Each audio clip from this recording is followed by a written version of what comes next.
Welcome to day 11 of Vim Tip of the Day. Today, I wanted to show you a way to speed up navigation in Vim. This is called count. Let me demonstrate first. So let's say I wanted to move down 15 lines. I type 15J.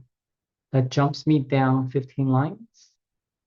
I wanted to type 20 followed by L to move 20 characters to the right. If I wanted to delete 10 lines, I type 10 followed by DD to delete lines. That deletes 10 lines.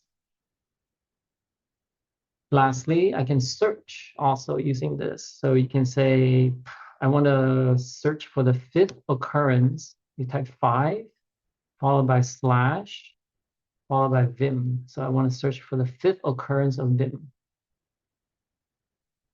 So you can prefix any command in Vim with a number, and even though you can't see it when you type, trust that it is there and followed by a command. That command will be repeated that number of times. As always, check out my profile if you're interested in paid tutoring in any software engineering projects.